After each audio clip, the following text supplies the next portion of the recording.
Hello, my name is Marc Hoffmann. I'm the director of the lymphoma department at the University of Kansas.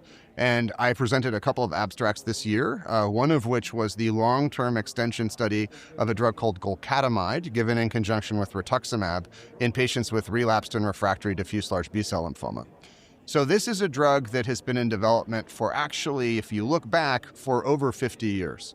So it is a derivative of a drug called thalidomide, and thalidomide, some patients may know from it was given to pregnant women as a sedative many, many years ago and had some unfortunate complications where it caused birth defects. However, what we found by giving that drug is that there were some women who actually had blood cancers, and their blood cancers responded. And so we found that that drug had activity in a disease called multiple myeloma. Well, we'll fast forward multiple different iterations of this class of drugs, and there was a drug called lenalidomide, which was developed primarily for multiple myeloma, but was used in lymphoma. And then that drug went on to get developed even further, and then golcadomide is sort of a derivative of it, but to be honest, is really its own new drug class. So it comes from that same backbone, it does the same thing, it actually degrades proteins that are central to the growth of specific lymphoma cells. And this drug was developed not only to be able to specifically go into lymphatic spaces, so it tends to get distributed in the lymph nodes and the spleen rather than in the blood and the bone marrow, but it also leads to significantly more potent protein degradation. And so compared to lenalidomide, which has been given in various lymphomas for many years now, the golcadomide drug leads to significantly greater protein degradation and higher immune activation. So what this study was actually a phase 1 study. So what we did in the study was we looked at groups of patients and tried to figure out what was the optimal dose, how many pills should they be taking, and for how long should they be taking them.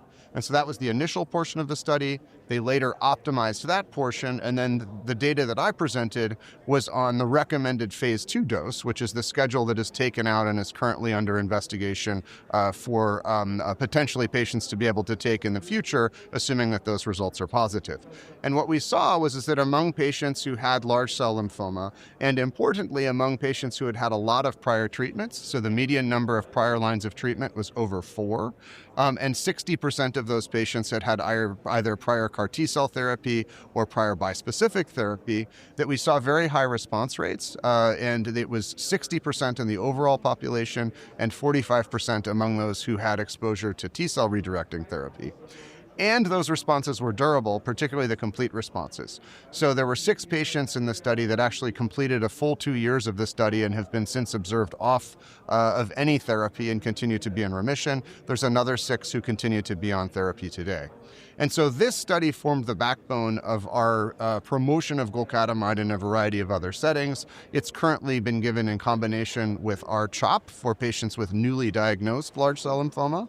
And there's a large international randomized phase 3 study that compares R-CHOP to R-CHOP plus golcadomide that is fully accrued and should read out in the near future. There are additionally several golcadomide studies in follicular lymphoma in the relapse setting, and some combinations being used in large cell lymphoma in the relapse setting that may need some approvals there. So the data was exciting, and we got the full long-term follow-up today. If our videos have helped you in any way, and you're able to, please consider making a donation to help us continue this important work. Your gift will go 3 times as far when we reach $500,000 by the end of the year. Every contribution, big or small, makes a difference, and we're deeply grateful for your support.